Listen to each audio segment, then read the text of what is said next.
ఇక్కడికొచ్చి గతంలో మీరు స్వామివారికి వందనాలు చేసి, వంగి వంగి చక్కగా స్వామిని ప్రశంసించిన మాటలన్నీ మాకింకా గుర్తున్నాయి. అంటే వ్యక్తి ముందొకటి, వ్యక్తి వెనకాతల ఒకటి చేయడం అనేది మాకు ఎప్పుడు అలవాటు లేదు. నేను పీఠానికొచ్చి జీయర్ స్వామి వారికి వందనాలు చేయడం, అదేవిధంగా వంగి వంగి దండం పెడుతూ ప్రశంసించడం, వ్యక్తి ముందు ఒక తీరు, వ్యక్తి వెనక ఒక తీరు అన్నారు. మీరు బాగా గమనించుకోండి.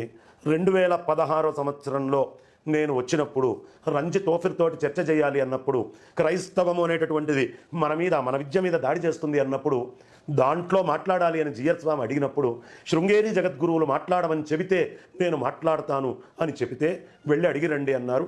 వెళ్ళి అడిగి అనంత శ్రీ విభూషితులు శ్రీ శ్రీ శ్రీ భారతీతీర్థ మహాస్వామి చరణులు ఆజ్ఞాపిస్తే నేను వచ్చి మాట్లాడా. నాకున్న గౌరవం ఏమిటి? నా ముందు యతి ఉంటే ఎప్పుడు యతి కనిపించినా నేను నమస్కరిస్తాను. దీంట్లో అనుమానం లేదు. ఇప్పుడు ఇంత గట్టిగా మాట్లాడుతున్నాను కదా, మీరొచ్చినా మీ ముందు నేను నమస్కరించే మాట్లాడతాను. జీయర్ స్వామి వారు మొన్న శివశక్తి కార్యక్రమంలో వచ్చినా, అంతకుముందు శివశక్తి కార్యక్రమంలో మీరొచ్చినా, నేను వంక పెట్టిన తర్వాత కూడా నమస్కారం చేసి పలకరించే పక్కకెళ్ళా. ఇది నాకున్నటువంటి సంస్కారం. ఇక 2021 ఆ స్టేట్మెంట్ ఇచ్చిన దగ్గర నుంచి ఈ రోజు దాకా నేను మీ ఆశ్రమానికి రాలేదు. కారణం ఏమిటి అంటే, అందరినీ కలుపుకుంటూ వెళ్తారు అనే సదుద్దేశంతో నేను వస్తే, మా ఆచార్యులనే వంకబెట్టినప్పుడు నేను ఎందుకు వస్తానండి? కాబట్టి ముందొకటి వెనకొకటి మాట్లాడేటటువంటిది నేను కాదు.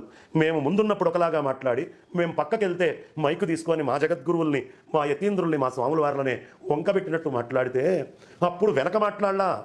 నేను ముందుకొచ్చే మాట్లాడా, వెనక్కొచ్చి ఇక్కడ మాట్లాడా.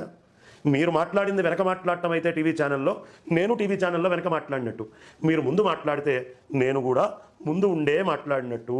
కాబట్టి అయ్యా, వెనకాల ఒకటి ముందు ఒకటి మాట్లాడడం నాకు ఏనాడు అలవాటు లేదు. అలాంటి అలవాట్లు ఏవి మా గురువుల వారు మాకు నేర్పించలేదు.